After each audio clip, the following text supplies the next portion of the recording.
전립선 비대증은 거의 대부분이 50대 이상의 남성에서 오는 만큼 노년 남성들의 전유물로 여겨지고 있는데요. 하지만 최근에는 전립선 비대증이 젊은 세대들에게도 심심치 않게 나타나고 있습니다. 나이가 젊다고 병을 인지하지 못한 채 방치하는 경우도 많은데요. 전립선 비대증, 방심하면 큰 코 다칩니다.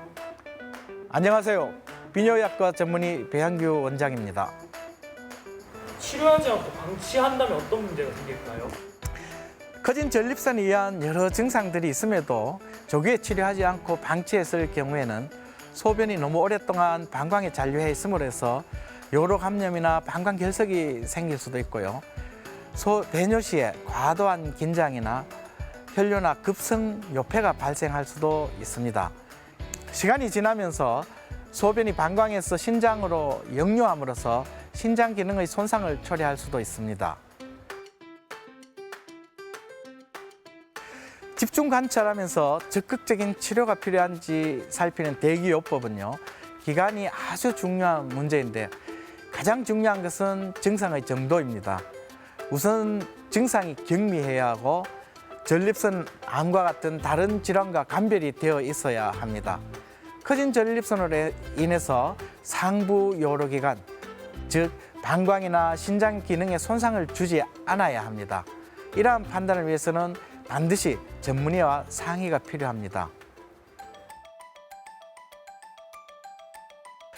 약물요법은 수술을 필요하지 않는 대부분의 환자에서 일시적으로 적용이 가능한데요. 전립선 비대증의 치료 약물은 크게 두 가지 성분으로 구성되어 있습니다. 하나는 소변이 쉽게 나오게 하는 효과를 나타내는 성분, 다른 하나는 전립선 크기를 줄여주는 효과를 나타내는 성분입니다. 최근에는 여기에다가 방광을 안정시켜주는 약물을 추가하기도 하는데요. 어떠한 성분들은 정반대의 효과를 나타내서 오히려 투약 후에 많이 불편해지기도 합니다. 따라서 약물 선택 시에는 아주 신중을 기해야 합니다. 치료제의 부작용은 없을까요? 치료 약물의 부작용에 대해서 걱정하시는 분들도 많은데요. 비교적 안전한 약물로 장기 복용이 가능한 약물입니다. 하지만 많이 사용하는 약물이어서 몇 가지 부작용은 알고 있는 것이 좋을 것 같습니다. 배뇨를 쉽게 하는 약물 중 일부는 혈압을 내리는 효과가 있었어요. 자세 변화에 따른 현기증을 유발하거나 역행성 사정을 일으킬 수도 있고요. 또 전립선 크기를 줄여주는 약물은 남성 호르몬의 활성화를 억제해서 발기력을 감소시키고 활력을 떨어뜨리는 부작용을 보이기도 합니다. 하지만 비교적 안전하고 복용이 편리한 약물로 알려져 있습니다. 다양한 약물을 투여했음에도 반응이 없다면 당연히 약물 투여를 중단하는 게 맞겠죠. 그리고 다음 치료 단계인 보다 침습적인 치료법으로 전환을 해야 되는데요. 이러한 경우에는 몇 가지 원칙이 있습니다. 우선 대기요법이나 약물 치료에 효과가 없고 배뇨장의 원인이 커진 전립선이라는 근거가 확실해야 합니다.